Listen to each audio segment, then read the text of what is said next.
We have only 35 chambers. There is no 36. I know that. But I want to create a new chamber. And what would that be?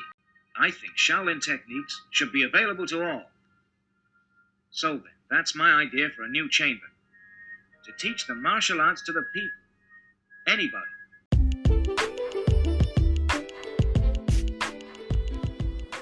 All right, welcome back to another episode of My 3 Cents. Welcome all repeat listeners, first-time listeners. This is not going to be the average episode as far as having a topic and, just diving in on it. What I'm doing this episode is kind of revisiting some thoughts I've been having lately, and I'm kind of sharing my thought patterns and a little bit of my thought process. So it's kind of like get to know your host a little bit episode. So let's see. A lot of times I tell people, if you really, when you really start to understand how the universe works, you're able to at any given time pause. You remember how they used to have those old shows and movies where somebody would pause everybody else and then they would talk to the camera, right? They would break the fourth wall, right? So this is kind of metaphoric because at any given moment in life, because remember, a moment is a still moment. It's a moment.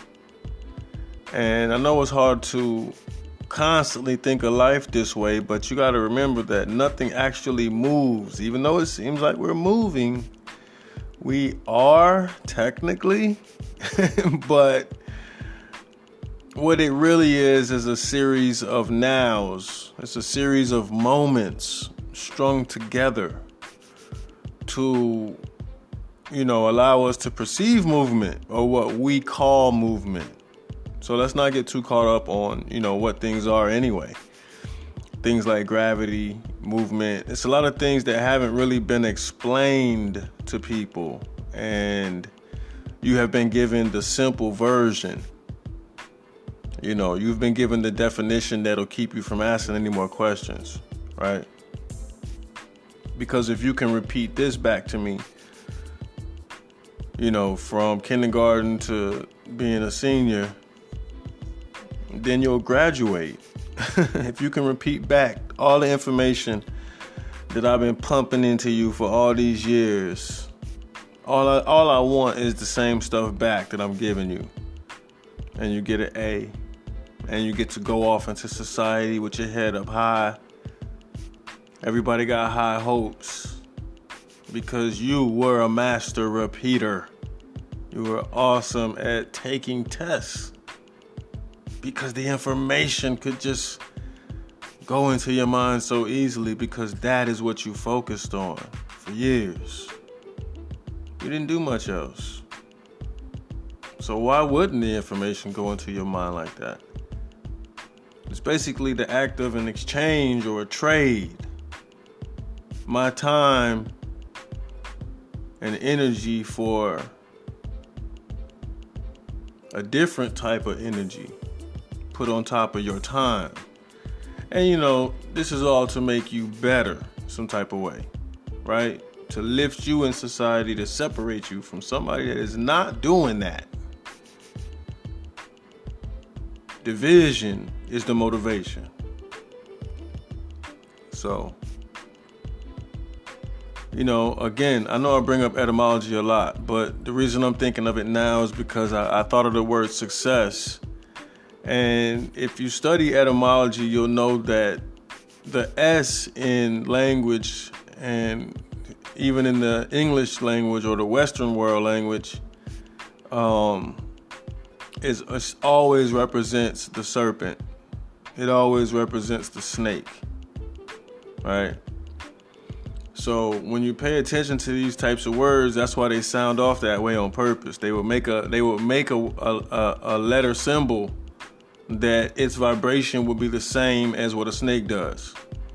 You see, this is how you can kind of see the connections rather than being the type of person that thinks that these things are coincidence and not really understanding the greater pattern. So now that brings me back to the point of why this episode is this way, because I tell people that you can freeze time as far as you can look at any given moment, right? Stop everything and just look at the moment. And what you can do is you can look all around at everything. I don't care if it's something on the TV or something sitting on the table. The universe is trying to tell you something at all times. And your reality is the communication. You see? Your perception of what you perceive to be reality. Remember, your reality comes from your own brain. You don't know if you and I are looking at the same thing. You're not in my mind, right? So we take that for granted a lot of times. We forget that. And we expect other people to constantly view things the same way we do, right? That's judgment. That's ego. It's all kind of stuff in that. All kind of energies mixed into that, type of action. So when you take a moment and just look at your now, you'd be surprised sometimes. I mean, it could be the time on the clock. Everything, you might not know what it means. Now, 9 times out of 10, if you haven't been into this for a while, if you haven't been what they call unlocked, so to speak, right? If you haven't been what they call activated, then it might be harder for you to understand a lot of this stuff and really know how to use it. But what you can get from it is the possibilities. At least you can dream. At least you can know that, hey, there's levels I can get to where I can use all the energy around me and do whatever I want as far as healing. You see different people do exercises with the chi and moving the chi around the body, and there's all kind of stuff you can do. I mean, is it necessary to know how to do all that? Yes and no. And the reason I would say yes is because it would show that you and your mind are in sync. You and your consciousness, you have your consciousness in check. So it would show a lot to know how, but then it wouldn't be necessary to use it, you see?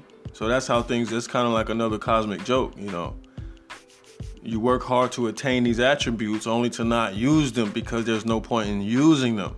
The point was to attain them, right? So a lot of times when you look around in your now, and so you got to remember this when you're going through something or when something happens that you don't agree with, you got to remember this still. And so you can't use the whole in my now thing only when things are positive. You have to always, and remember, I don't believe in positive, negative, right? Those are just two separate ends of a spectrum. That's polarization, right? That's a battery. That's a complete charge, because it takes both of those ends to make a complete charge, right? To be stabilized. So don't get too caught up in positive, negative, right? It's just talking about where you are on the spectrum at the time, if that's one of the things you're considering, right? So don't perceive your life that way. Don't label the events. Don't label the lessons that come to you every day. Don't label them. Don't label the lessons. So what I've done is, in the last week, just for a couple of days, 2 days apart, I wrote down a couple of things because I do a lot of writing. But this I specifically wrote in a place where I would be able to use it for episode. And at first it was, okay, well, maybe I'll write down some topics or things that's coming to me organically, and I'll see how I feel about them, about talking about them publicly. And so I was doing that, and then what started happening was it turned into something that said, wait a minute, just show, this is really what it's starting to show. The more I was writing was the mapping of the mind, and the type of thoughts that were coming back to back, right? And it showed the connection and relationship to that as well. So it was kind of interesting. And I was like, okay, well, maybe I can present it that way. Maybe I can present these ideas that way with a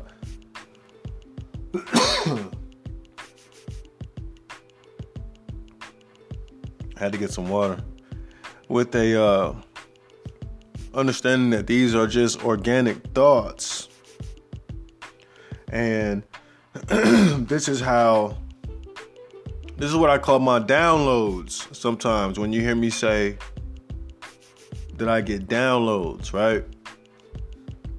This is what'll happen. It'll be these type of thoughts. So this is what I'm gonna go into tonight. And so what this is gonna show you is that this has been the nature of my now. These different things that I'm gonna mention here is the nature of my now. Right? Just like we were talking about a second ago. These are current moments that have been shaping all my current moments. Right? These are current thoughts within moments that shape my moments after I have perceived the thoughts. Right? So, I noticed that a long time ago because it was synchronicity that showed me. First, I started looking at it as, okay, being in the right place at the right time. Then I started seeing it as a sign or a signal from the universe to say, hey, yeah, you're still connected. You're still on a path that you should be on. Or you wouldn't randomly look up and see the 1111, 444, 222, whatever it is that you're experiencing. You got to understand the 1212. These are all signs from the universe. And when you get deeper into this and really can grasp and understand that the universe is also you, you got to understand that this consciousness, this thing that we have, has all been divided. We perceive ourselves as whole, but we are so many things, right? That's what I'm saying. And these different things are doing different things within this thing that we think that we're within. And a lot of us is also the thing. So this is where a lot of people can't wrap their minds around this kind of ideology, because not only can it seem redundant to a person that can't understand it, but then it will become confusing, which then will change the temperament of the person, and they will not take in the knowledge because the confusion will cause the block, right? You'll be surprised how many times confusion comes upon a person and they don't reject it. They go with the confusion. and then they just move on to something else, because after confusion comes what normally? Frustration. So when you understand how things move and work, this is all about cycles. Everything I talk about is about cycles. And once you start noticing the cycles and how things move, you can predict the next moments. Because it's all based on energy cycles anyway. Nothing can cycle high forever. Nothing can cycle low forever. Things are going to cycle at different paces at different times. That's just how it is. And if you're not okay with that, then you're not going to pass this class called Earth. You're not gonna fulfill your purpose. How can I say that? Because if I asked you right now, most of you, what is your purpose in life? And are you doing it? I guarantee you 90% of people are gonna, well, maybe not this audience, right? But most, let's say, average people, they're gonna say no. I don't know. I don't know what my true purpose is, and I don't know if I'm doing it. And then you have some that say, I know my purpose, but I'm not doing it because I got to do this. You see? So, it's a good thing when you can just step back and look at you now and see what the universe is saying to you, which is what you are saying to yourself on that cosmic level. Okay. This is why we say you can't be a victim, because being a victim means you're victimizing yourself. You never play the victim, because I'm telling you, that means that you're the one victimizing yourself. So it would be embarrassing to sit there and say you're a victim. And you say, well, what about the people where things happen to them and they didn't ask for it? True enough. But guess what? That's a different type of victim if that's what we're talking about. Because not only did they not inflict it upon themselves, but they had no choice in the matter. You got other people that are choosing to look at themselves as victims. It's not necessarily the situation that victimized them. It's that's how they feel about it. And they feel justified in how they feel. Most people do. We all do. I think that's a part of, stability, is feeling justified in what you think. I think that's sanity. Right?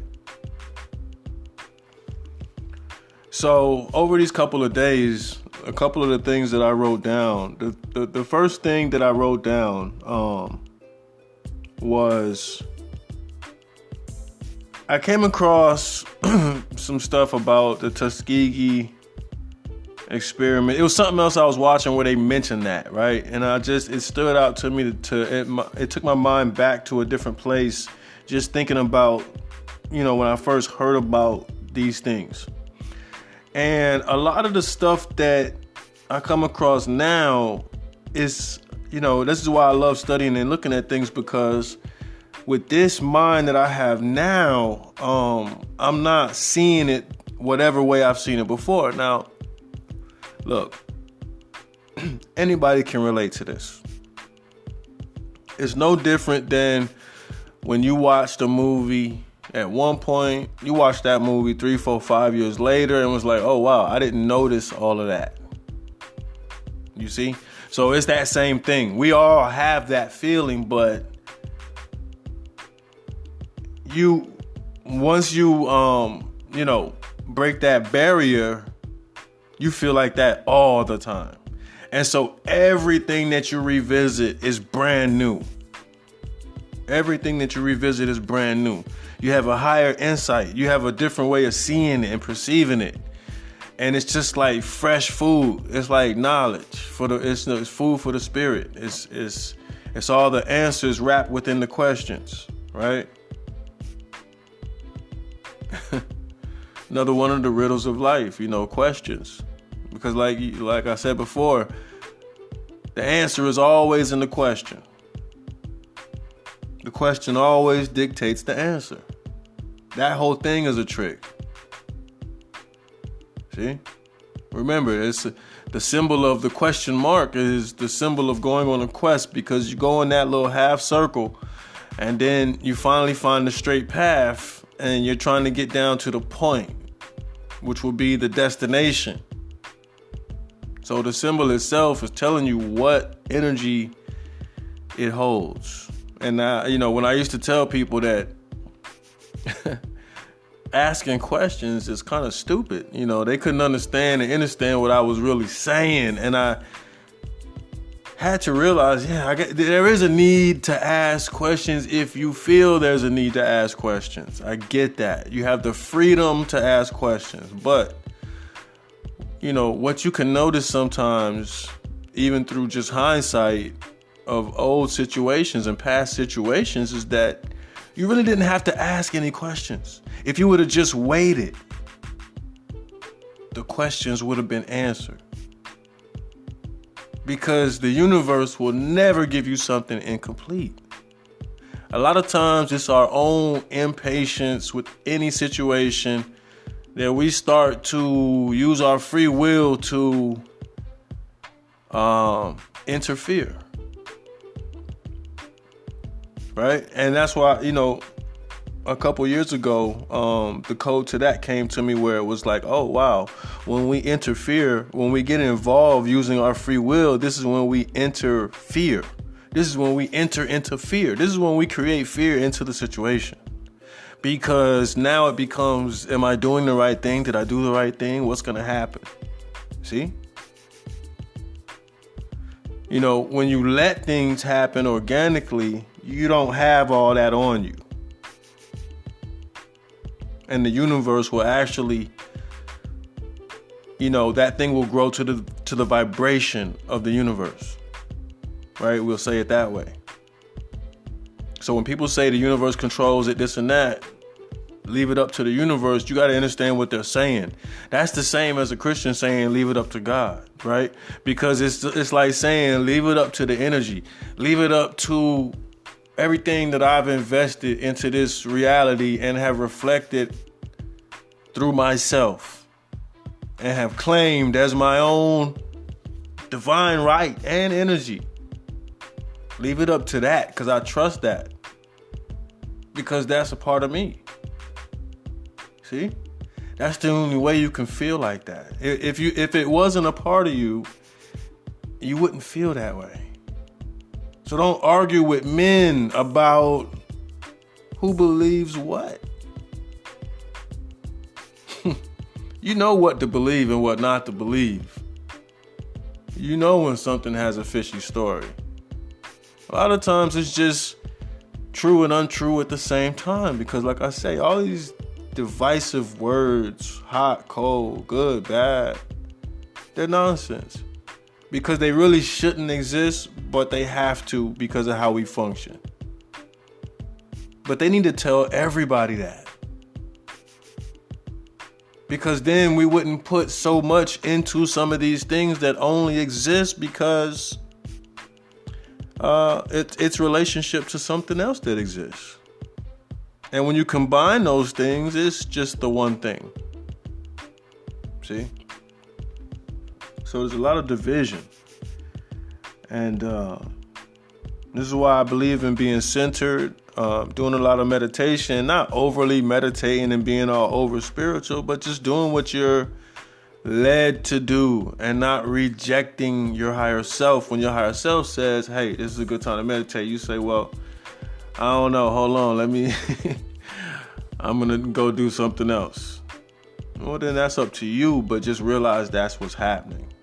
Realize that it's you holding yourself back from reaching a different level because you don't know what you don't know. And that's not your fault. But it can become your fault when you keep implementing your free will to reject knowledge. You see? So wherever you end up after that, that is your fault.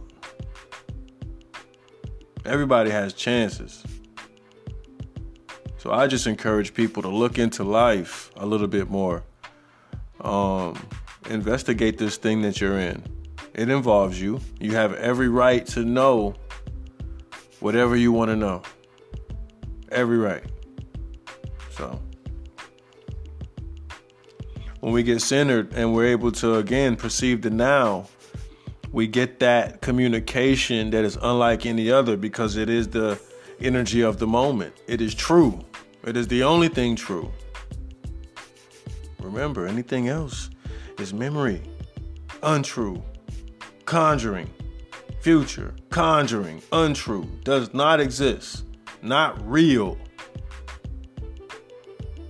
The now, the moments in the now, when you stop and freeze and go inside, that is real. And that's where you can do work. So that's why I always try to encourage people to get back to the center of self. Just like people say, get to the bottom of things, right? Get back into the core.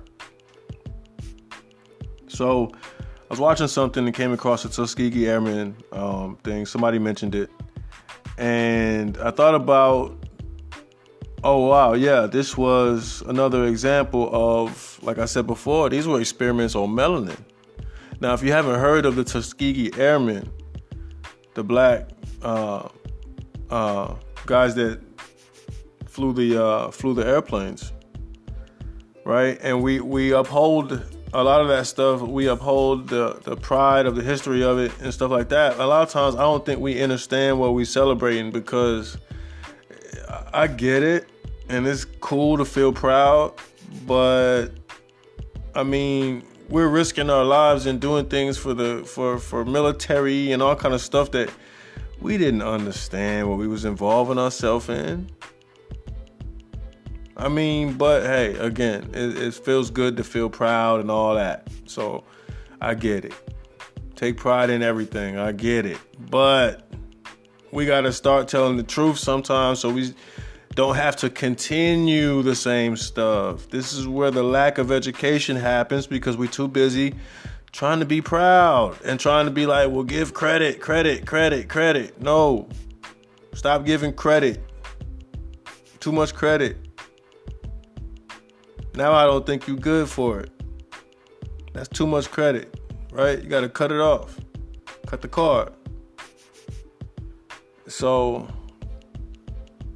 with that Tuskegee experiment, if you haven't heard about it, never heard of it, they were injecting the black men with syphilis.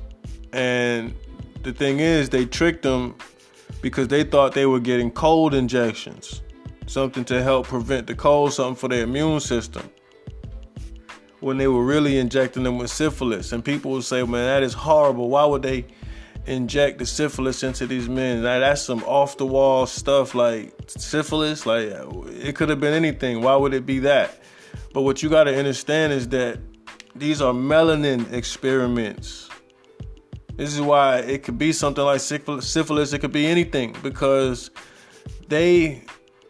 I'm telling you, the European has such a proclivity with medicine and disease that it is so odd and crazy. He has built these large industries based on chemicals. And I told you before, chemicals comes from the word, or the same word that Kemet comes from, chem, which comes from the word cam, which just means black or blackness or melanin. It's all the same stuff. So chemistry, chemet, chemicals, all that stuff, that is the study of those types of elements against melanin. That is what chemicals are. Chemicals are created based upon sometimes the opposite function and energy of stuff that we possess. There's many ways to use what people have. It's called reverse engineering. Once you can see what something is made of, or how a certain being or creature functions, and especially if it's different than you, then that's the thing you want to study. And that's the thing you want to know, because if that continues to do its own thing, you'll never be able to control it. So you need to know how it works inside and out, and how these chemicals react to those black bodies. Those melanin bodies. So this is why they would even inject them with the, syphilis disease. So I just thought that was interesting to mention. Like, I just realized again that was melanin. That was just experiments on. See, when I first heard about this years ago, I didn't link, experimenting on. I just saw it as something malicious being done to black men. See, I didn't understand that why they did it. A lot of times we get the what without the why, and that is very dangerous, because when you have the what and you don't have the why, then your mind cannot close the chapter. You got to understand how the brain works. It always tries to seek closure. It does not prefer or like open-endedness. So the brain is always trying to draw a conclusion. That's why it's very important to have the right information and the right resources before your brain just get to drawing conclusions for you. You see? These functions happen on their own. This is why I tell you, all your thoughts aren't yours. A lot of your thoughts are chemical processes and electronic processes happening in the brain, bouncing off and connecting. You're perceiving them as actual thoughts or ideas. You see how that works? That's what I'm saying. Somebody can flash something in front of your eyes, and all of a sudden your brain gets to work and will spark something and give you something. You say, man, I just had an idea. You just had? Had. What is that? What does that mean? When you had an idea, right? That's almost like saying I gave birth. There was a process that happened where the idea was the infant, right? So to speak. So this is why I like to look at things a little bit more intricate than the average person would look at it, because it's more interesting that way. Why not? If you have the capacity to follow certain trails and paths, then do it, because all it's going to do is expand your capacity, and you'll end up knowing more than the people around you, not because you're some type of special superhuman, but because of their lack of, I guess I'll say effort, but I wanted to say a better word than I wanted to use a better word than effort. But I guess for lack of better words, their lack of effort, right? This is what will make a lot of people stand out, that actually do their research or just follow what comes to their mind, like I do. I don't look for things to research. I look into what shows up in my current now. So after that, I was watching something, and this thing about Atlanta came up, and it was this whole thing that happened in the 80s that I wasn't really aware of. I was, to an extent, because I heard other older people mention that we should look into that, right? But I never did until now. So this was, if you look into it, it's called the Atlanta Child Murders. Now this is some crazy stuff that happened in the 80s in Atlanta, and this crossed my path. So and because I had heard it so many times before, I knew that it was the right time to sit down and watch what this was about. And it's basically a documentary of different parts. And it shows that, again, this is related to melanin, right? Because in the 80s, in Georgia and in Atlanta mainly, there was all these black children coming up missing, right? I'm talking about little kids and preteens coming up missing. At one point, it became, teenagers and older black men, like in the 20s, young 20s. So the thing was, it was crazy because this changed the way our whole country made a lot of different rules and laws about missing persons and stuff like that. This was during the Ronald Reagan era, and he himself had to get involved. This was like a big thing in the country, and they do not talk about this. They don't teach anybody about this. They don't bring it up, and I find that pretty odd because it was huge. And if I wouldn't have watched the documentary, if I wouldn't have just followed my intuition to go ahead and watch it, I wouldn't have known how big this was, and how, again, we have something related to melanin, or something that the melanated body produces that they were able to extract, and I'll get into what they were talking about with that. So it was a lot of young black kids just coming up missing from black neighborhoods, and they couldn't figure out who was doing it. They didn't have no suspects. It really showed that the police department didn't know what they was doing as a whole. It put them on the spot because something happened where their expertise was needed, and these guys were like a bunch of goofballs trying to investigate something. They had no leads. They had different things related from different children, but they still didn't want to say it was related. It was a lot of weird stuff going on with that. And so a lot of black people started thinking it was the police doing it. Then the police started really investigating. They started saying that it's got to be somebody black because, you know, you got mothers and people reporting with the news saying that I checked on my daughter at 1 a.m. She was in her bed sleep.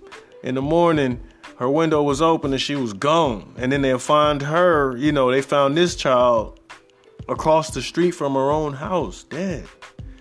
And they couldn't understand, and across another fence that was locked up and all kind of stuff. You gotta look at it yourself for the details. But my point is this: they couldn't understand why this was happening, and who wanted to take black kids. And so as I'm watching this, I'm seeing how the black families and different people are reacting. And I was kind of upset with the black families because I'm like, why was y'all letting your kids still go outside and play? And every other night, a kid was getting snatched up. Just in the neighborhood on the way home. Some kids wasn't coming home from school. Like, it was bad. Until they really had to organize something and realize this was like, you know, we got to do something about it. Ronald Reagan got involved. All kind of stuff happened. Right? They accused the black guy. That was the guy that had all the kids in the neighborhood doing the dances, and he was the record label guy who set up the radio studio in his own house. He was the real smart guy making up LLCs and doing that stuff back in the 80s. And they got him for it. They didn't have sufficient evidence, and but you know, the way laws and things were at the time and the way the trial went, it was kind of messed up. I believe he's still locked up to this day. Unless they got episodes I didn't see, you know, I believe he's still locked up. So that's crazy. And, but it was a lot to it. And the thing was, they were showing that in Atlanta back then, there was a lot of pedophilia. It was a lot of black men doing homosexual things with kids. And I didn't know it was that crazy and bad in Atlanta. And it made me realize that this is why today all the homosexuality stuff in Atlanta now are the grown men. Those were the kids. Those were the kids getting molested, and the parents were letting them run wild in the neighborhoods and being gone all day and night at a time where different things were developing in society, pornography. I mean, during these times where they were investigating these kids missing, they were finding and breaking up all kind of rings of these guys and all this kind of pedophile stuff. And I'm just like, yo, I didn't know it was that big and bad even back then. And that's when I really didn't agree with the parents letting the kids out, because they had they had one of the guys on the news that was sleeping with one of the little kids. He was on the news. They have it. They have the video. They showed it. He said such and such was over here the other night. He was supposed to come back Friday. He ain't come back. That was my birthday. That's what he said. Legit. So and this guy was a convicted sex offender, black, in the black neighborhood. And what they were showing was that in black neighborhoods, that was somewhat common. I didn't know it was like that. In a lot of these different areas, that it was somewhat common that everybody knew such and such around the corner was into this other stuff. But nobody was really taking those extra steps to protect their kids for some reason. I still don't understand that part. I don't get that. And so, they were saying that there was this type of chemical called interferon. You gotta look this up. It's called interferon. And guess what? It's only produced by young blacks. You gotta have this melanin. And your body produces, the young ones produce something, it's most prevalent in the young ones, and it's called interferon. So I guess it's at its peak production when the child is young. So I'm not gonna get too much into how they were saying that they was extracting this stuff and how they were saying that this could have been one of the major motives behind this, is that people were taking these kids and removing things from their body. And we've heard this before with the different morgues and stuff, where the families are finding their child stuffed with newspaper, the black kids, and stuff like this. This is you look this stuff up. I mean, this stuff has been happening. And so if you don't understand the connection, you got to understand that through this melanin, these bodies that we in, they are special. And they do things that if you can get them if you can get them controlled, if you can get them balanced, if you can get them at the right levels of what they need, this thing will do some amazing stuff, from physical to brain function, that will be beyond what everybody else is into. And that is why it's important for them to keep us distracted with, a lot of the rap and the twerk and the this and the that, and the people that they make important, and they make the younger generations feel like this is what they should model after, and it erases the people in the shadows, that people like us that have to focus on our kids and the children around us, that we can reach, and just keep it moving. Unfortunately, that's how it is. But at least put your energy into where you can reach, and don't try to spread it so thin that nobody's really getting that true boost, right? Put your energy where it can go, and be glad you could do that. Do that the best you can, and you will get some type of outcome that will be better than if you wasn't doing that, right? It's just like working out or anything else. Anything is better than sitting still. And so that was another thing, man. Just something that these are things that just been crossing my path these days. So these last few days, just within this week. Now this next one was just a thought that crossed my mind that I guess deals with equality. And I thought to myself, I said, man, in a country where everything is created equal and we're always talking about that, I said, well, if that's the kind of thing that we're involved with, why do we vote for a best and then one that wins and then they get to rule? But wait a minute, where's the equality in that? So I didn't understand. Sometimes you just get these thoughts where you think about it and you say, that is weird. We always run around talking about equality, but we're living under this pyramid structure of control. Interesting. So this one was another thought. What I do is I leave my pad out, and this is a tip too. If you want to write things and you're having a hard time, or you got writer's block, leave your pad out. Leave the pen open on the pad. Leave the pad out. Leave it in a place that when you walking or moving around the house, you got to pass by it. That is a good trick, because trust me, you'll be writing again. You'll be encouraged to stop and jot something down. Your mind will be ready for that. So I was thinking about purpose. This was a thought about purpose. And about people knowing their purpose. A lot of times people don't.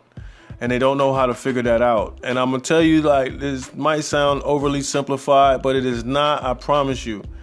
This is how you discover your purpose. You want to know this universal secret? Well, click on the link below. I'm just joking. All right, this is how you find out your purpose. Ask yourself this question. What is it that you do that when you're doing it, you just light up? And it just gives you that feeling that they call joy. Right? Ask yourself that one question. That is your purpose. And through going in that direction, you will discover so many other things, because that is a more enriched path, so to speak. You see? So if you choose the destination, it's just like GPS, something like that. You pick the destination first, right? Before you go on the journey. You know where you're going. You know where you're going. So at that point, it becomes what? It becomes about the journey. The journey is what becomes important. So that's an easy way to get close to what your purpose is and zero in, right? Now, if you're talking about jobs and working, making money in your purpose, you can figure that out too. It don't have to be a job that exists.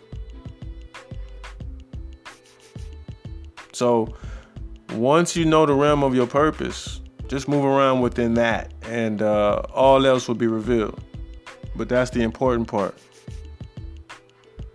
So, because you have some people that say, okay, I know my purpose, but I don't know how to implement it into my life. How do I make money with my purpose? I got to go do this. I got to go do that. But see, that's why I just mentioned that, you can create something lucrative with your purpose. So never think that you can't. If you do think that that's not possible, you're limiting yourself.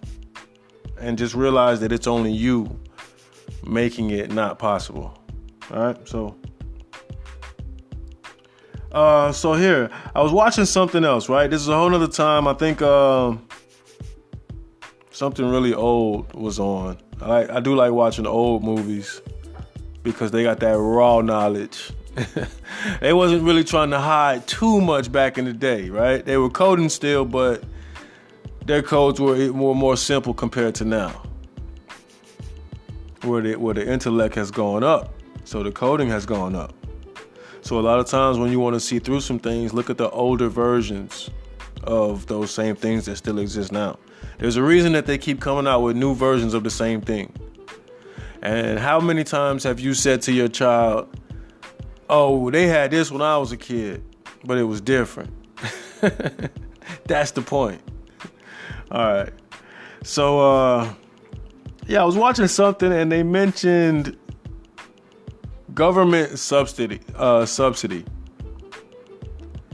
And it was a lot of old school European white people. And it was crazy because I never really saw this perspective. They actually thought that, and I want you to really hear this, I didn't know they thought like this. The old school European white people, the generation that judged our parents' generation,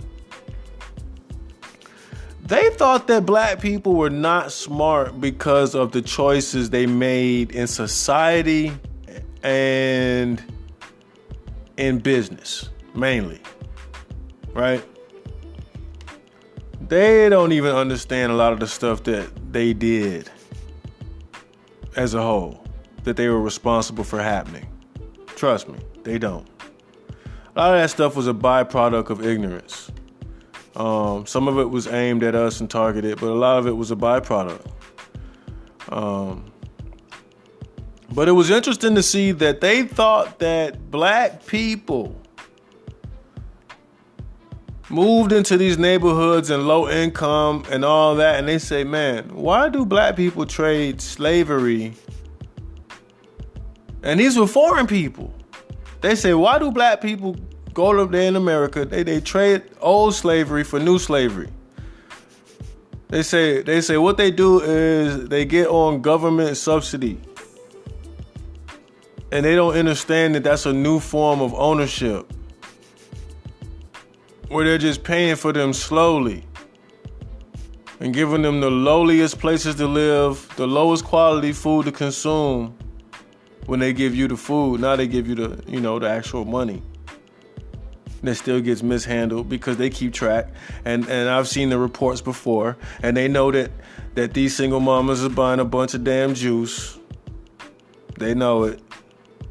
You buying juice and cereal. And a whole lot of whole milk. No clue, right? Dasani water. Shots fired at Dasani, right? So, it was interesting to hear that point of view that they were saying that. They were thinking that we weren't a smart people because of the perspective that they were seeing us from and the positions that they feel like we happily take in society as almost like a second-class citizen. They think we're choosing to allow everyone to perceive us these ways and we're all right with it. And the messed up thing is that, you know, they get it from TVs, movies, and everything else. So all they're seeing is the stuff that's being broadcasted worldwide. You got to understand that the stuff you go into the movies and laughing at and letting your hair down, you know, and kikiing at Madea and all this other stuff is really their idea of the black people in this country. And a lot of the world that's the only way they perceive it. How else would you know? If you watched a lot of Chinese movies and you never been to China, don't you think China is like what you've seen in the movies? You see? You don't know. So, I mean, shit, you might think they all know Kung Fu. That's racist. But a lot of people used to think that. Don't lie. We all thought that at one point. We're like, hey, I think they all know it. You see? But you see, I study Kung Fu. Wow, I'm not going to get into that. You got to be cultured. You got to do things outside of your culture. So, yeah, I just wanted to mention that I never heard anybody really say it that way. And they thought that the generations growing up in this country were really just ignorant of what we signed up for. And they were wondering why we were just participating with it. And like why we rep the hood. Why? And then to them, it's like, why do they rep low-income housing? Why do they celebrate low-income housing? Didn't make sense. And we don't understand that stuff being allowed to be broadcasted like that with brown people on it is just telling a story that you're not allowed to speak up and say, hey, don't put me in that category.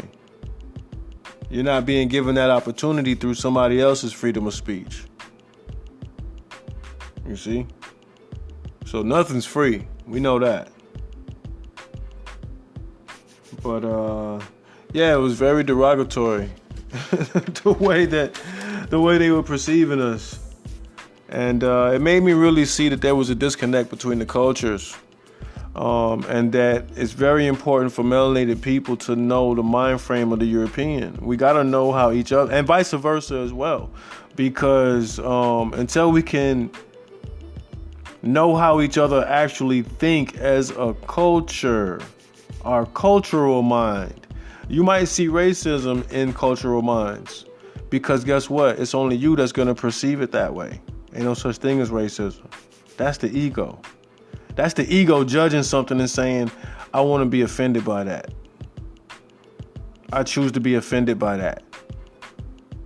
How do I know that's true? Because you can choose not to be offended. That's how I know. That wouldn't exist, you see? So it's important for different cultures to be very familiar, or somewhat familiar at least, with the way different cultures think. Because until we can figure that out, there's no way to really be on common ground. How can you? If I don't know how you think and you don't know how I think, how can we ever connect? Right? So that led me to another thought that I had about society.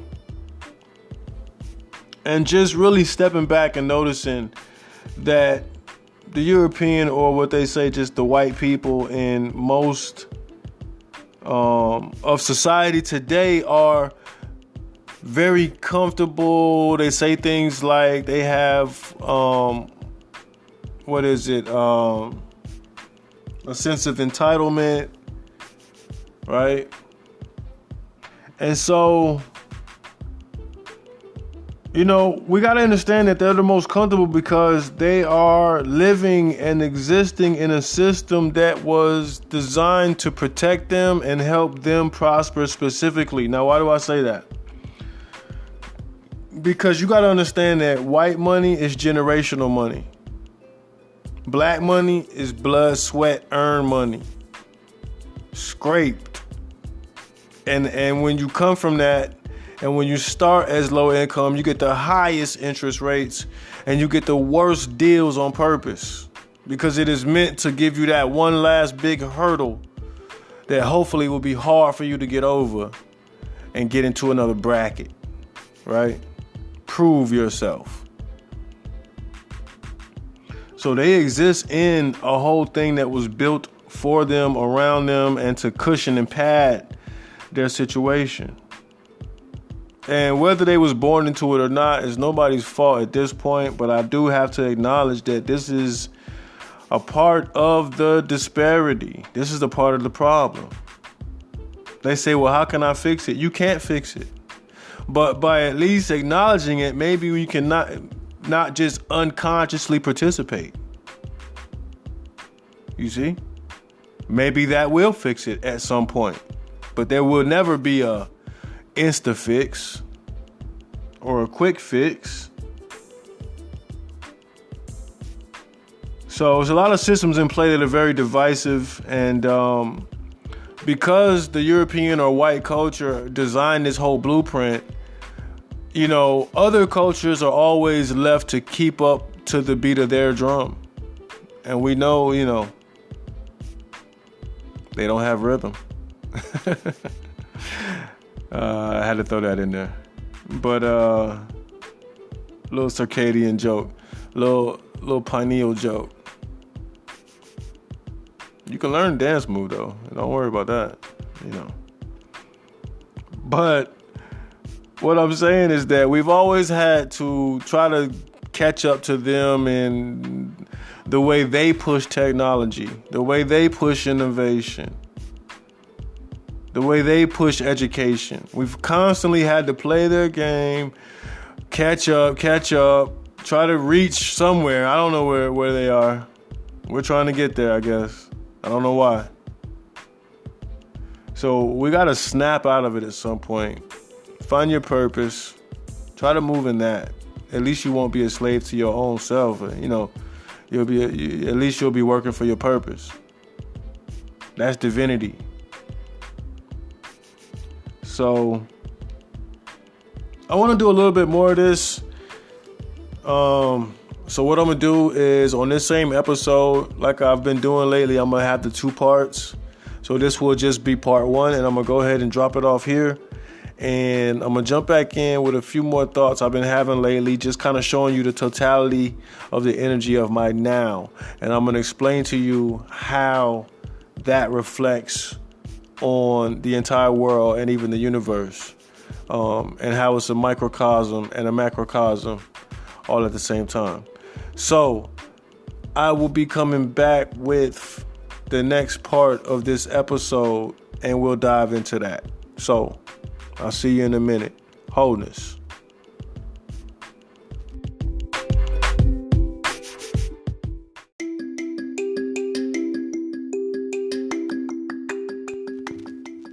All right, so let's just jump right back into it.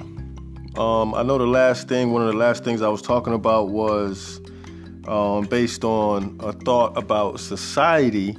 And I was basically saying how the European is most comfortable because the system that's been created was designed by them and for them, right? To make their whole experience easier and to maintain and sustain, hopefully help them sustain themselves based upon what they already took from the very beginning. And again, a lot of the generations now, they energetically might not even agree with a lot of the things that happened from their own ancestors. But here's the thing. Unfortunately, you are your ancestors. And you can have conflict with yourself and try to identify with a different culture if that makes you feel good to yourself. Because remember, everything that we set out to do is for ourselves. It is some type of selfish deed or act. So it's no different than, and this is just an example, it's no different than being in a relationship where you tell each other that you love each other, right? Okay, so when love is really an action thing anyway, right? We know that. So when we say it, is kind of like a program, but what you don't realize you're doing is that you're saying it for yourself and not for the other person. Because if you told me if I know you love me, right? And every single time I see you and we leave each other or talk and we say, I love you, right? What is going on? Are we stuck in some type of love loop where am I trying to convince myself? Am I trying to convince the other person? Why the need to always say it? I would like to hear some feedback on that. Also, when you express something like love to a person, right? Energetically, you get a dose of it first. That's what you got to realize. However you make up in your mind to be towards another person, you always get a dose of it first. And I believe that's something I mentioned in the frequency vibration episode. Because, in the Bible, you have this thing, just in case I didn't explain it, there's this thing in the Bible where they say seed time and harvest, right? Where you sow something and then eventually you reap something, okay? So we know that is a metaphor for our actions, right?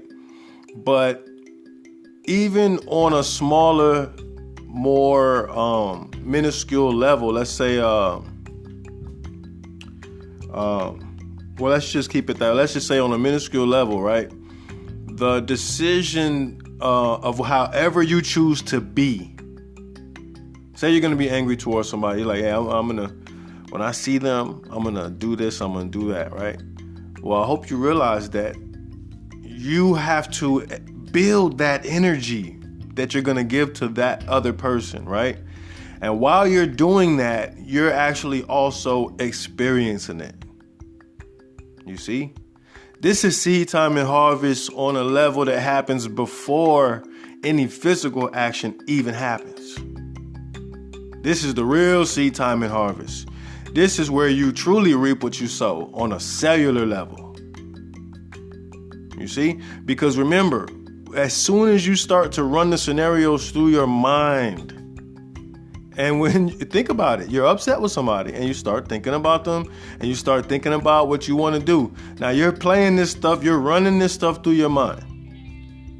And you kind of feel pumped up. You kind of feel like some adrenaline, some stuff going on the inside. Your body is actually responding. And this is what I've said before. The most amazing thing about the body is that the brain, when you imagine things, it doesn't know whether it's really happening or not. The brain has no idea. All it knows is to look for the emotion attached to the vision. And it makes a note of that. And according to that, you will get the response that flows through the rest of the body. So when your body is responding and nothing's even going on and you're just in your head, then you should realize that that's not healthy. And to try to be a certain way to somebody else is actually being that way to yourself first. So we got to think about that. That's a form of reflection that happens on a microscopic, that happens on a level of the unseen, we'll just say. Because when we start talking about microscopics, these are other worlds, right? The communication is different. The energy forms or the creatures or whatever you want to call them is different, whether they're germs or, whatever it is, that we have living inside of us. And I always remind people that as above, so below, as within, so without, if you saw some of the stuff that lived inside of you, right? Now, keep in mind, these things have to be in you for you to be alive, right? This is what they say is the good bacteria and stuff like that, right? So if I showed you a picture of what some of that stuff looked like, imagine this, you would be grossed out. But look, this is yourself that you're grossed out by. This is actually a piece of you. This is you. This is you on a level that you never really took a look at. This is metaphoric to meditation and going inside to take a closer look at yourself. This is the physical side I'm talking about, where we break out the microscope, the electronic microscopes, and they're showing you these organisms and things that live in you, and it's necessary for them to be there or you wouldn't be alive. They're a part of you. They are you. So this is the same way that sometimes we disconnect from source and can't understand that we are source. We are the same energy of everything. But for some reason, a lot of us are in a place where we're separating ourselves from source. And we've accepted that it's outside of us. And I put outside in quotations because there is no outside. Your reality is made from your brain. So if you can't understand why you feel the ground and all these types of things, then you need to look into stuff like physics and a little bit more earth science all the way up to biology.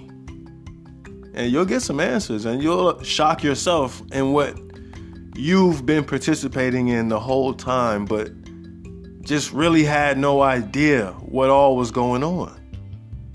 And you didn't know that the games that you were playing up here and the decisions that you thought you were making in your quote unquote life were the same decisions being made inside of you, and the same games being played inside of you, right? You got stuff in you that have families and get out and work and get food and bring back to feed. See, it's all the same. It's one of my favorite things to show people is the connection of everything. There is nothing you can show me that you can say, well, this is not me. That is not true, because all is self and all is reflection. So we're talking two different areas. We're talking the physical and we're talking the metaphysical, or the unseen mixture, right? When we talk about reflection, you got to be able to see it metaphysically. The physical form is obviously the mirror, right? So remember, everything comes in all forms. Whatever form you recognize something in, sometimes you need to make an effort to try to recognize it in a different form as well. Because all forms exist. See? So this is a very unique situation, to say the least, that we're all in here. And, my whole aim for this episode was to just show some of the things that cross your mind sometimes you need to take hold of and look into. Because remember, all thoughts aren't yours. Sometimes I tell people, I say, try to think of something. I'll tell you, think of a phrase and say it in your mind. And then I'll ask them, okay, now whose voice was that? Right? These are some of the mysteries of life. This is your inner self. Your inner form of communication. So as within, so without. Everything that you think exists outside of you is also inside of you. But when you understand the totality of that, it collapses the outside and the inside. And I'm only going here because I know some of y'all get what I'm saying. So I'm gonna take it there a little bit, just to confirm some things that you probably already been thinking about, because that's the same thing that happened to me when I started going through what they call the awakening. I don't call it anything. I just say that day when all that stuff happened, when all that stuff started happening. That's how I refer to it, right? I don't put labels on it. But when I studied the physical, I found out that there's a section of the DNA that they call junk DNA because they don't know what it does, and they say is inactive. So what I was shown metaphysically was that is what becomes active at a certain point. You see? This is why they don't have the answer to that. For one, you don't have the pineal gland, so you can't get the full answers of the body the way you want to. That's why it's very important for them to study melanated people. It's very important. That's why last time I brought up the Tuskegee experiments and stuff like that, how that was a melanin experiment based on dis-ease, and how the melanin could either fight it or how it could affect the body. They needed to know. They want to know. So this episode was just to show how a lot of your current thoughts can show you a scope of what's really happening energetically. And it's just kind of cool to do that sometimes, to take the moment and different moments, let's say within a week, and write down different insights that come to you that seem kind of profound, but you might not even know about. You got to look into it yourself.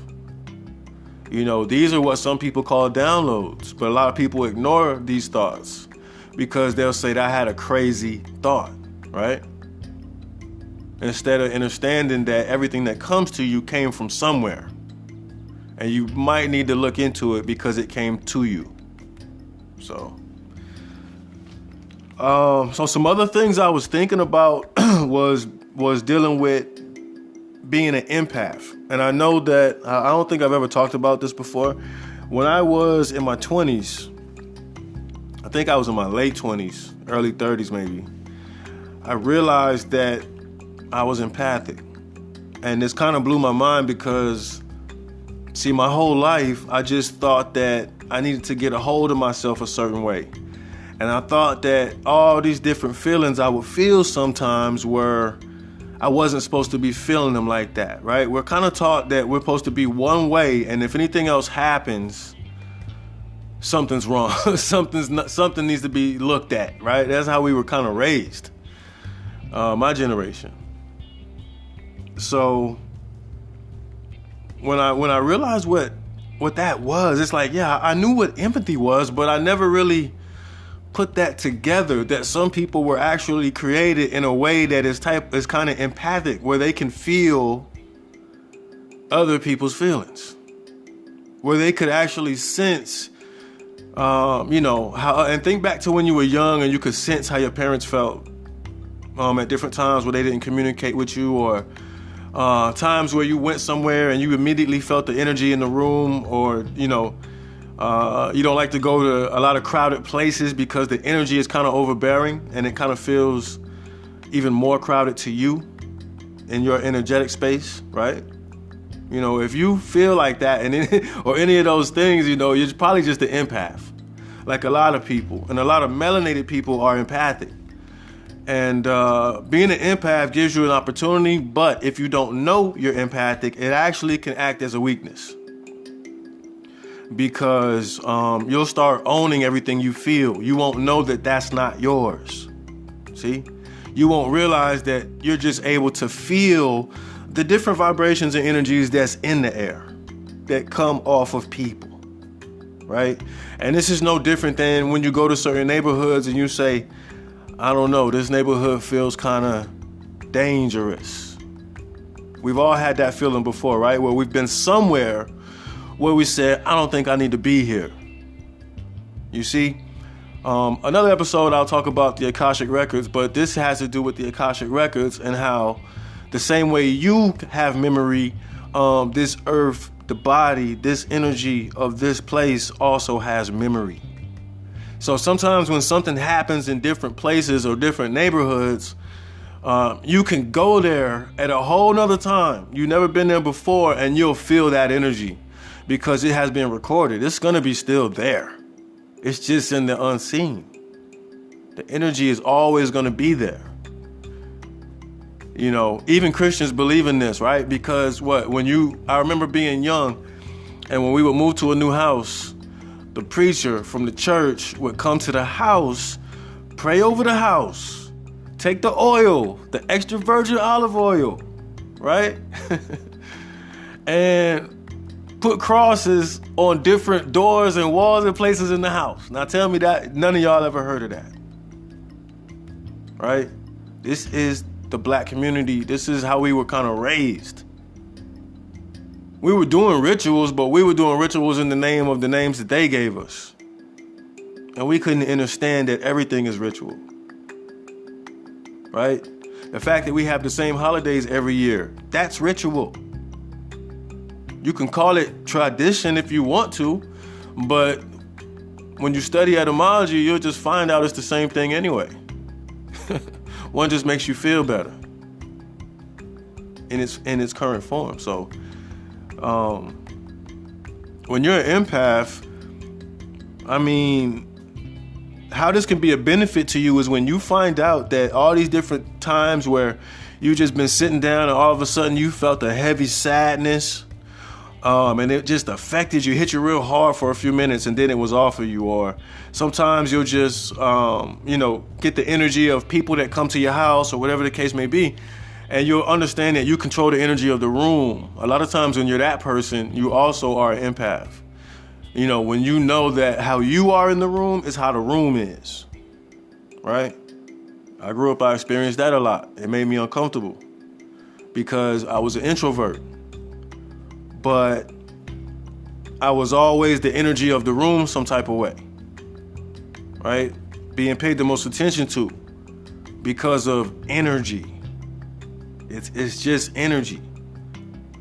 So, some people just have a lot of energy that comes off of them. When you get into other cultures and stuff they study, some people say children of the light, some people say indigos, if you ever heard of indigo children. They rainbow children, rainbow seed, they got all kind of stuff that they use to describe people that just exude more light. Even if they never knew what to do with it, they'll eventually figure it out. And there's no need to panic at any time. Just be in your now. Focus on your now, always. That would be my best advice at any time. Don't give too much emotion and energy to the future. Don't give too much emotion and energy to the past. It's best to be in your now. And when you're an empath, man, when you don't know it, a lot of times you sitting around, you think you're going through depression. You don't realize that you're supposed to help somebody else that's close to you that's depressed. It's not your depression. This is how you know. Because nothing happened. Nothing happened. You had no event. Nobody did anything to you. And these feelings just came to you. So this is one clue that'll tell you that this is more of an empathic moment rather than you going through something where you need help. All right? So when you learn you're an empath, the way to use it is to, when you feel people's energy, play off that. When you know that you can make somebody feel good or any type of way, as an empath, I mean, that's a real powerful ability. And you have to be very responsible with that. Because some reason, you see what I'm saying? You have this type of energy that if you wanted to be persuasive, you could. If you wanted to be any kind of way, you could. So that's why I believe it's given to those that have to be tested. For those that have to go through certain experiences to kind of prove what they're meant to be involved in. I guess that's how you say it. It's just a part of the path. Everything is that happens in the moment. Lessons come with everything. We know that. That's the great part. But sometimes we worry about things that are happening because we don't understand them. So don't worry about understanding everything. Just always stay in your now and make the decision based on more feeling versus thinking. Now, when I say that, I'm not talking about emotion. Because when you say feeling, people think emotion. Right? Emotions come from all the different chakras. I'm talking about feeling. So this one will only specifically come from heart chakra. So you follow heart chakra in your now, you will succeed. You don't need to do anything else. Don't waste your energy doing anything else. Because all you're going to find is that you panic for no reason. Just like you found many times before, I'm sure. So empath is a good thing to look into. Look into that if you never heard of being an empath. You might be one. And it's not this big crazy mystical thing. It's just how some people are, right? So that's the most positive thing about it, is knowing how you can affect others and using that in a way that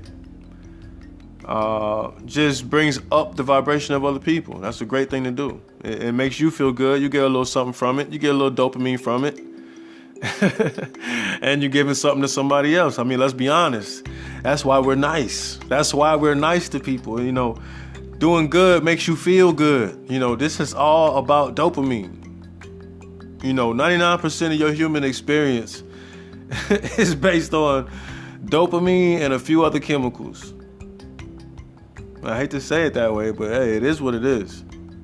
And the quicker you know this type of stuff, you can move how you want to move within the right energies and the right information. So, after that, you know, another thought that I wrote down was based on nature, and it was about the narratives that are given to nature. You know how they'll tell you certain animals are dangerous, or these trees are poisonous, or, you know, this and that. And I was just thinking about that, like, man, we give nature narratives when we should really be getting the narratives from nature. We should really be flipping how we receive the information. We shouldn't be looking at things and trying to analyze them within our own knowledge. We should kind of try to be open to accept whatever it's trying to give to us. So I was just thinking, it was a quick thought about nature, because we understand that nature is always in harmony with itself, and any disharmony associated with nature is always coming from whoever's claiming the disharmony, because nature would never claim that, right? Nature is always in harmony with itself. It moves as a whole. You know, the trees, the clouds, the grass, the rain, everything in nature moves like, it reminds me of the inside of a clock, how a clock works with all the gears and all the different things that move together. And, you know, if one thing was off, none of it would work. And that's kind of how I feel about nature. So I think we should get more lessons from nature rather than always trying to put the narrative on nature. Leave nature alone. If you don't like something about nature, that means you did something to nature, right? Nature don't attack you. You know, there's some people that believe the different places and ports that get attacked during the hurricanes and stuff like that are the ones where the different transatlantic slave trade, what they say, you know, I hate that blanket name, because there's a whole lot of lies wrapped in that. But at some point they was moving people back and forth. Let's just say that. And the ports that they used are the main ports that you see get attacked with these hurricanes. And if you never looked up the meaning of the word hurricane, look that up. It's very interesting. It's going to trace back to an African ancestor, right? These are energies that came from the source of the physical man. We got to understand that when we talk about man, it's always going to be the physical, the metaphysical man, and the microscopic man, which has the genetics, right? So, you know, there's many ways that we have to reference this stuff if we really just want to take clean and clear looks at it. No bias, no emotion, no ego. Just real good information that you could actually do something with, right? Not rhetoric. So, another thing is, I thought about the word, I was watching something and they used the word matrix. And I said, matrix. I don't think I've ever talked about the matrix. A lot of people refer to the matrix. And when you hear that term, you say, well, this must be some conspiracy theory stuff, right? He's gonna start talking about the government and how they put the fluoride in the water. No, yes, but no. The Matrix, though, is really an idea when you hear people refer to it, what it means is actually like the birth of something. And it can also be the birth of an idea that kind of grows outward, right? And becomes entangled within itself. You know, the web of itself. You know, all these things can be described as the matrix, right? A matrix of ideas, a matrix of religious ideas, right? It doesn't matter. So I don't know. It came to me and I said, let me talk about matrix. And I say, well, what can become a matrix? Almost anything can become a matrix because it's almost anything you can get lost in, right? A lot of people are addicted to the technology. Just for an example, the technology matrix. There's a lot of different things. So you have some people that it's the sports matrix, where they know all the numbers and they know all the calculations and the yardages and the inches. You see? It's because they're obsessed with it in a certain way. Now, I'm not saying that's positive or negative. I'm just explaining that when you have people that are like that, they are within the matrix of that thing. Okay? They are living within that thing to a certain degree. And again, you know, to each his own. No judgment. So yeah, that was all I had to say about the Matrix. It was just a quick thought. What else? So lately, I've been thinking about with this whole, what they call a pandemic going on. I said, well, a lot of people I know right now are questioning themselves. They're questioning their lives. They're questioning their bank accounts for sure, and questioning their current position. They're questioning what they're doing. You know, this is just like being in jail. For everybody that has never been to jail, you've never had that situation, well, here you go. The lockdown is very similar because what it's causing people to do is what happens when you get put in isolation. And any form of isolation, what happens is you start to retreat inward. The more that the body is isolated, the consciousness also starts to become isolated, but by going inside, by retreating, for lack of better words. So the whole thing was like, I know people are questioning the current position right now. I said, well, what I would say is to try not to keep questioning yourself about your current position and what you're doing right now and judging yourself. Keep yourself from judging yourself right now. You know, a lot of change is going on right now, right? We know change has to happen. It's happening right now. So with change comes acceptance. You have to be able to have a level of acceptance at some point to be able to accept any form of change. Or else you're the type of person to say, I don't like change. So if you know anybody that says, I don't like change, that's because they're lacking in that area, right? They can't accept the now. So help them or leave them alone. But either way, that's where they at.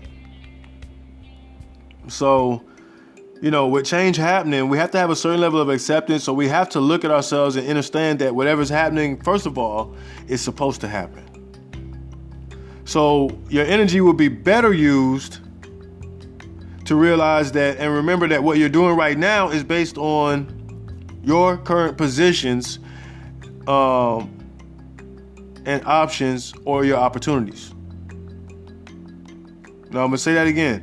When you look at yourself right now, just realize that everything that you're doing, whatever's going on right now in your current position, with the options that you have or, you know, what you perceive as your opportunities, because a lot of people are saying, I don't have opportunity right now.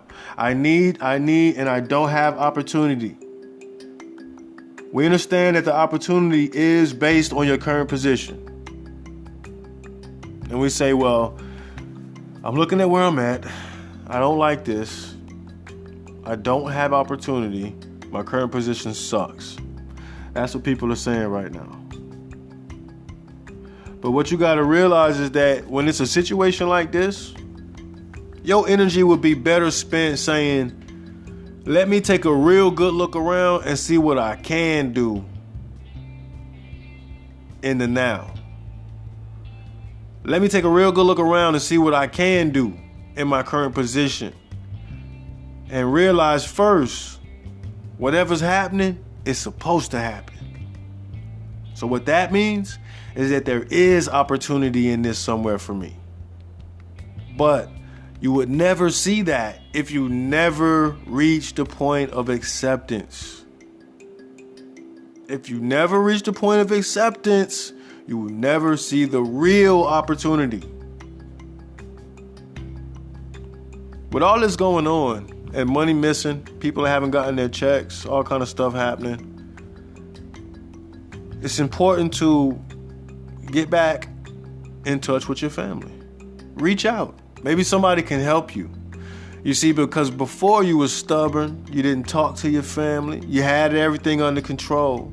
Now you want to say you have no opportunity, but you still haven't gotten out of your comfort zone and asked anybody for help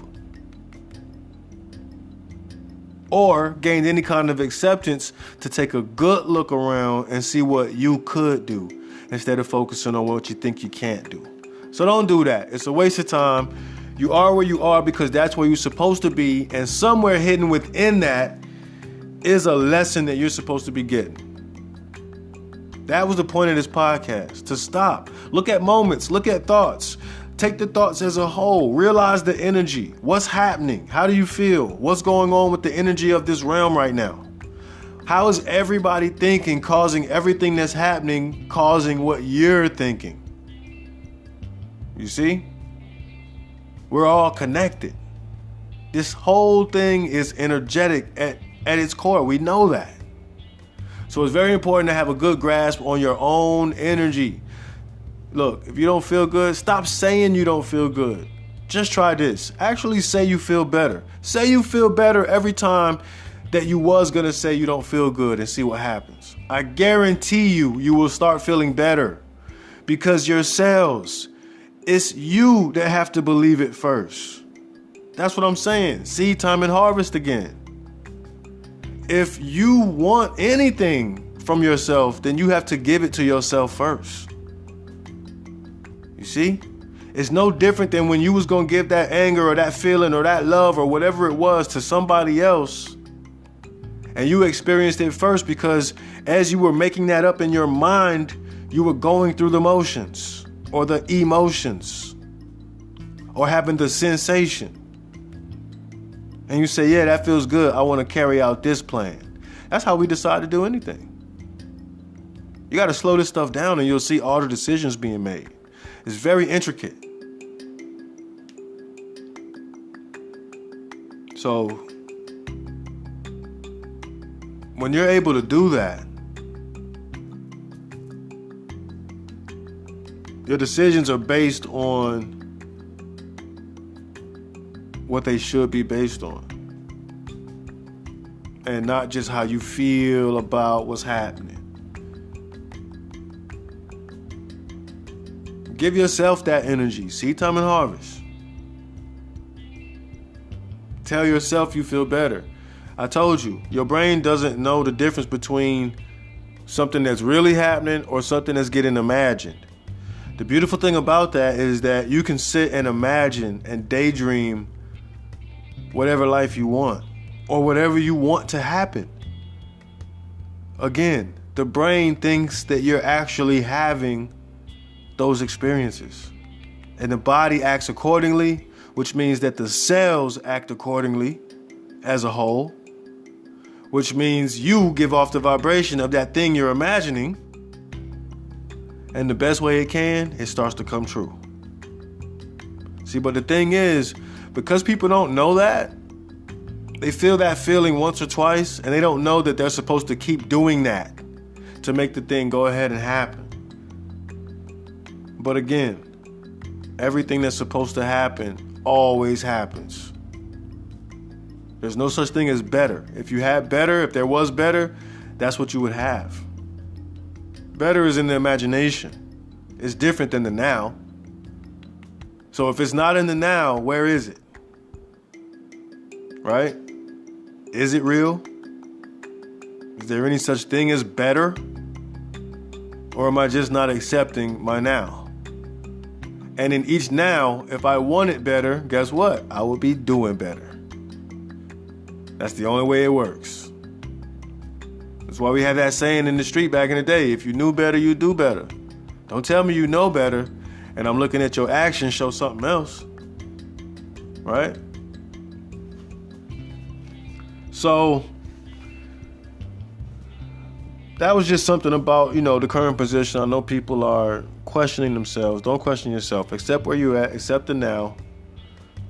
You know what you can do and what you're avoiding doing. So get over yourself and just take a good look around and be honest with yourself. And embrace this. Embrace this, because a lot of things are going to change. Don't let this shock you.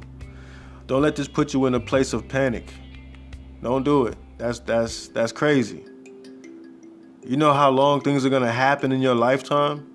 There's no time to spend a lot of energy panicking and feeding it into a fear monster that's already huge. It starts with each of us trying to dissolve this stuff within ourselves before it can reflect on this whole place. It just won't happen. Because we will always be in different places. That's balance. There's going to be somebody on every level. That's balance. You see? So that's what I always say, man. I teach my daughter this. Be the change you want to see. Don't worry about what somebody else doing. Show them. Show them how they should be doing it different if you think they should be doing it different. You do it different. All is reflection, right? So that goes both ways. The reflection goes both ways in the mirror. It doesn't just go one way. All right, so moving on to the next topic is weakness. Weakness. What are weaknesses? Who has weaknesses? I don't. Nah, I do sometimes. But, I was thinking about a week. I think I was stretching, doing something like that, right? Because I do a lot of different types of workouts. And one of my knees was a little bit sore. And I've noticed what I do myself, how I've always been, is that when I find a weakness, when something hurts or anything like that, I start to mess with it more. So if my knee hurts when I bend it a certain way, I'll bend it that way a little more. I'm just like that. I've always been like that, right? I go after the pain. If a pain tries to sneak up on me, I say, nah, you ain't stronger than me, right? So I go at the pain. The pain eventually dissolves. It can't keep up. A lot of people don't know that. If you and pain have a match, and as soon as pain show up and it wins every time, it's going to be the champ. It's going to keep showing up. You can kind of think of it that way if you want to overcome it, if you want to learn to overcome pain or weakness, your weaknesses, so to speak. So yeah, to me, like finding a weakness, I find it and I revisit it. I kind of exploit it. I make a weakness feel unwanted and exploit it. You see, the same way people treat people, you can do this with any type of energy. That's like any type of energy that you don't like coming to you. Say you're the type of person that gets sad a lot, or you're jealous or anything like that. You can exploit that if you don't want it to keep showing up. You can make that feel some type of way. You can do something that's adverse to that, right?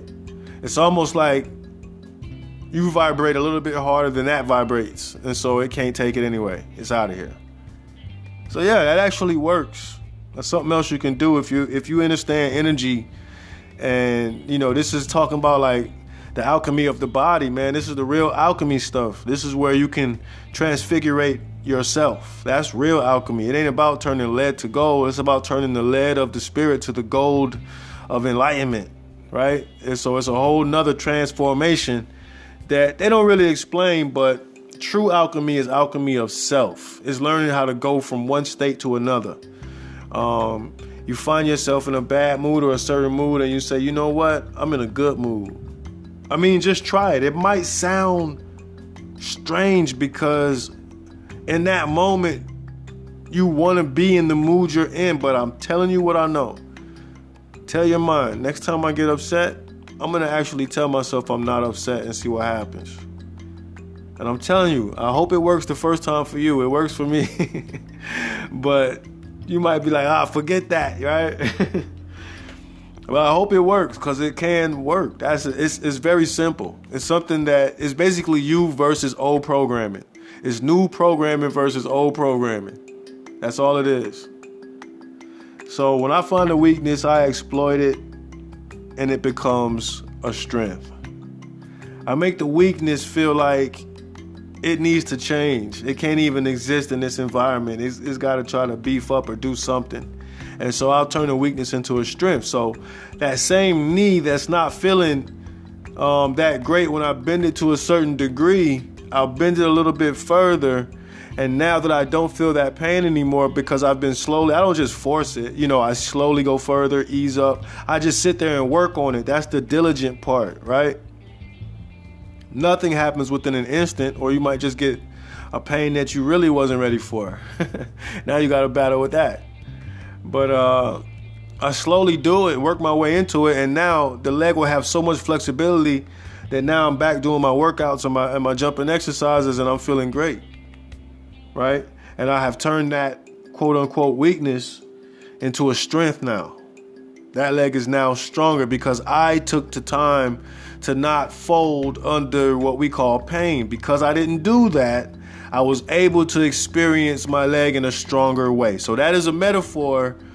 You can use that as a metaphor for anything. Take the time, be diligent with something, and you could actually build what you thought was a weakness. So that works in relationships, that works with yourself, that works all across the board. Anywhere you think you found a weakness, you can reinforce it. You can actually make it a strength, right? I got a good friend of mine that, in his younger days before he was settled down, sometimes he would talk to the lady. He would talk to a lot of the females, right? We would enjoy talking to the women.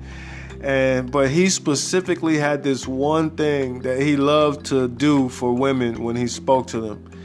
He would look for something that he knows that they saw on themselves as a flaw, right? And he would compliment it on purpose. That was his thing. It was smooth. That was his thing every single time. And look, I had to give him credit for that way of thinking. I said, that's very smart. That's very smart. And he said, yeah, because I want to take what they seeing as a flaw and make it a feature. And show them like it ain't all about everything else that you trying to put out. You see? So that was just very smart, man. It was just a smart way to compliment, an attractive person in a way that it's a little deeper, because you found that one thing that they might not find attractive, like they might have had that gap in their teeth. I'm talking about real stuff that's on them that's noticeable, that they're hoping people don't say anything about. And you can kind of tell, right, by how they have their hair or something they're doing. You can tell that there's some discomfort there. So he felt good about going around and just unlocking that from them and just taking that burden off of them for a second and letting them know that they don't have to be like that. So I just, wanted to mention that, because this is what I'm saying. This is turning flaws into strengths. This is turning what we call weaknesses into strengths. Something that we didn't think we would end up with. So don't always flinch and run away when the pain shows up. Even when it's a relationship, even if it's something you're going through, the pain can always lead you to the other side of the pain. And it's a beautiful thing. So me and pain have a great relationship at this point. When it does show up, it's got to be something serious. And even when it comes in the headache form or whatever, I know how to move my neck and head certain ways, how to hang it with certain levels of strain or weight to actually relieve myself, because I know exactly where the headache's coming from at this point, right? You got to get in tune with yourself where you can understand that whatever you feel, you know exactly what to do, and you go ahead and rebalance whatever is trying to slip out of balance. That's if you want to be your most optimum self, okay? So, another thought was just thinking about levels. I was talking about how people are on different levels. I was kind of thinking to myself, I think I was talking to one person about it, how the importance of us accepting each other is the importance of us realizing that we're on different levels and we're at different places in the same game. We're all playing the same game, but we're all playing the same game slightly different, right? Some of us play it the same, but some of us are on different levels. Some of us are using different controllers. Some of us are playing on hard mode, and we didn't choose that. And some of us are playing the game on easy mode and didn't choose it as well. So it's a lot going on within this game, and I just got to thinking about levels and different things like that, because that's what a lot of things are based on, the level that someone is on. And me, when I think about levels, I think about steps, I think about stairs. And I was thinking about etymology within that, and I said, well, step comes from the word seven. Seven and step is actually the same word. That's why when you draw the seven, it looks like a step. A lot of people don't know that, but unless you study etymology, you would never put step and seven together. You would not know that is actually the same energy, but it's just coming at you in two different forms. So 7 plus 7 equals 14, right? So that would say, let's say, 7 is a step. So a step plus a step equals 14. What can we say 14 is, right? We can look at 14 and say, we can draw 14, we can draw 1, we can draw 4. We can see the 4 is also a level. These are steps as well. These are inverted steps because it's associated with the 7. Now, beyond that, when you deal with numbers, you have to collapse the numbers. So it would naturally be 7 plus 7 would equal 5. If it equals 14, that's a 1 and a 4. That only is a 5. Okay, so that when we talk about metaphysics, right? So we're talking about step plus step equals something natural. We know 5 is phi, or nature. What is the 7 in metaphysics? It is us. It is the human, right? It is the 7th chakra. It is that energy combined. It is the 7. Just like you have 7 days that make 1 week. 7 chakras make 1 body, right? So the 7 and the 7, the two people come together and create the 5 nature. See? Reproduction. So it's always going to make sense on different levels. You think the math makes sense because they told you how math works.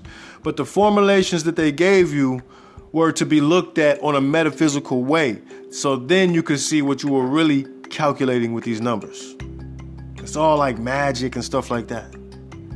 And I know if you don't believe in that type of stuff, then you're just that type of person. So you won't get it. Right?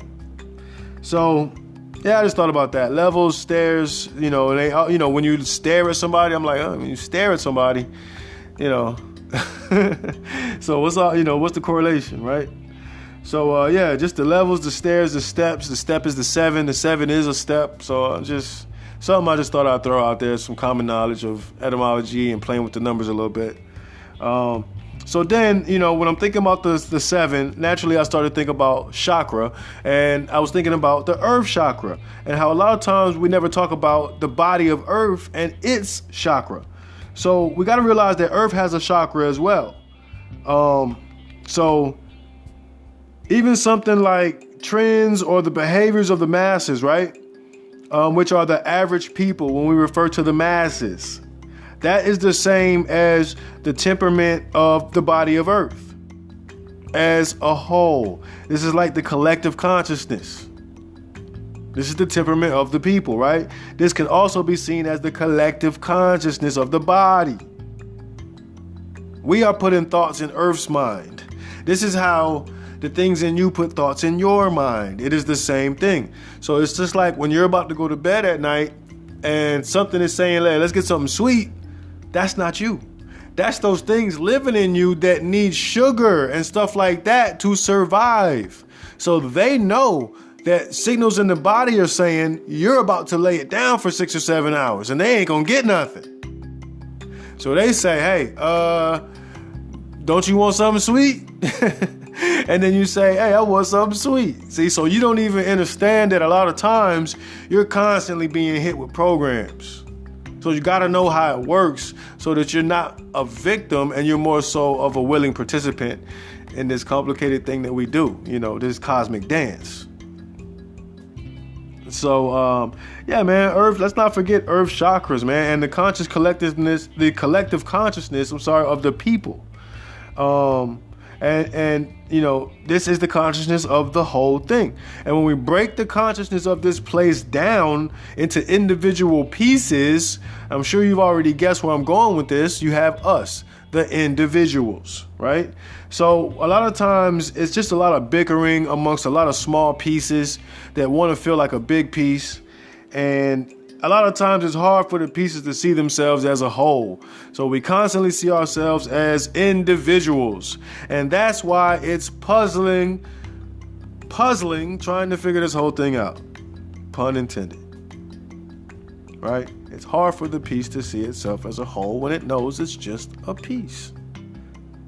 And when the ego gets involved, that piece says, well, look, I'm just a piece, but at least I'm a big piece, right? And it gets into all that. I'm a brown piece, I'm a white piece, right? So this is the ego coming into play. We know that. So even within the people, we have the cells.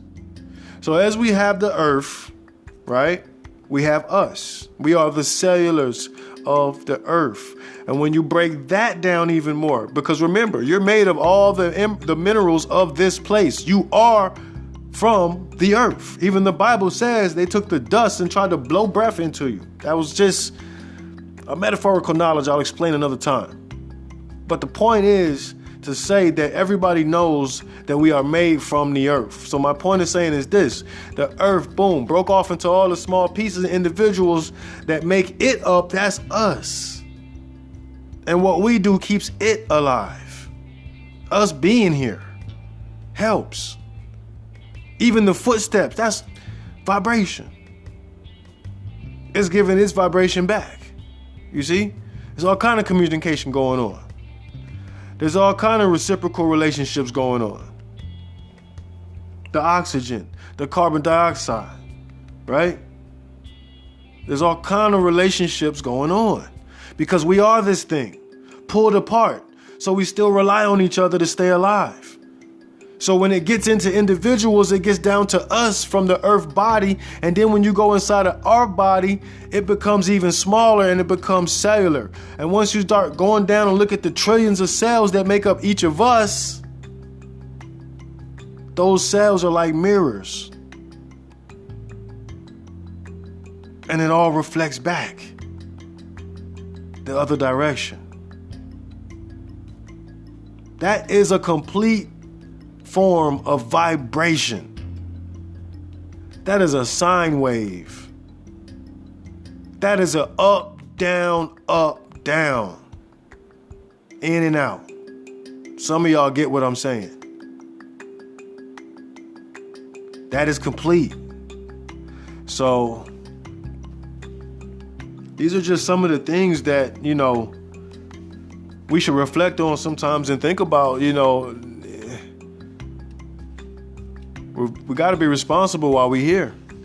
And while we're having this experience, there's a lot of responsibility involved. So it helps to realize your part.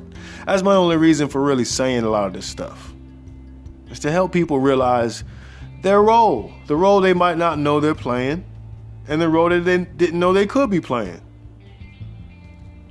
So my next thought led me to think about opportunity and what's perceived as opportunity. And a lot of people say, I hear people say all the time, it's not true. That when they say it is true that we all have the same opportunity, but I say it's not true that everybody has the same opportunity in life. Because I do truly believe, like I always say, the children are not the future. The ones raising the children are the future. They're just the ones that are going to play out the way you raised them. Right? So children always only have the opportunities that they're able to perceive. You got to be able to help a child perceive that they have unlimited opportunities, or they won't believe that. And that will not be their path. Right? Their perception is developed from their upbringing. The parent is always the child's future options. So remember that. If you're a parent, you're always going to be your child's future options. Don't think that they're just going to grow up and figure it out. You got to give them a wide range of opportunity within their own mind, at least that they can perceive that they have. That is a solid foundation. So I'm getting ready to end this episode. Let me see. I want to see if I could fit a couple more thoughts in there. With the virus, this is a good one. They're now saying that the sun is the cure, that the ultraviolet light is the cure for the virus. I've told you guys that before. People with melanin have nothing to fear. We are walking sunlight. Our skin is made of sunlight. Melanin, sunlight. Sunlight is electricity and magnetism. It is an electromagnetic energy. That is also what melanin is, and that is also what transfigures in our skin and makes us darker as we sit in the sun. It is the energy of the sun. It is the same thing that grows the vegetables and gives that information to the plants to actually grow up and become more empowered. Okay, so they're now saying that sunlight is the killer of the virus, and I found that funny that they're trying to also say that it's attacking and killing the black people. But like I explained before, if you heard that episode I did, it's only killing those of us that have the worst of habits and have never altered our cells and our cellular selves in any kind of way over the years and become victim to their viruses because we have been living how they live. Okay, so those of us that's like that, yes. And Trump said something very interesting. He asked, can we bring the light? Is there a way we can bring the light inside the body? So we know these are codes, and they're just very interesting, and I thought I would mention that because that was very funny when I heard that. You know, we got to understand that the light inside the body is the pineal gland. They're trying to give the code out to those that get it. Work on stimulating your pineal gland, and you'll be just fine. So we know that it's all about the money right now. They're trying to reopen everything. Everybody's trying to get paid. So it's not about the virus, it's about the money. So pay attention, guys. Don't be in such a hurry. Be smart, be wise for your family. I want to get ready to close this out, man. I thank y'all for listening to this episode. It was kind of all over the place, but I did that on purpose because that was my now. So as chaotic as you think this conversation might have been, this is how I think all the time. That was a span of 2 days of thoughts that I just gave you guys and just kind of broke down to show you how my mind works and why I give you the information that I do, right? I don't just go and study stuff and try to repeat it. This stuff comes from a genuine place. It comes from my energy. It comes from my spirit. So I hope you guys appreciate it. Thanks to all the first-time listeners for coming here, finding this place. I'm glad you found it. If somebody told you about it, thank them for me. Thank you to all my supporters. And hit me up, man. I'm going to have my email in the description section, so feel free to send me an email. Let me know what you think, good or bad, however you feel. Please drop me some lines. I want to hear it. I want to read it. So it's been a pleasure doing this episode, and I got some good stuff coming up. Stay tuned. And until next time, my peoples, wholeness, wholeness, wholeness.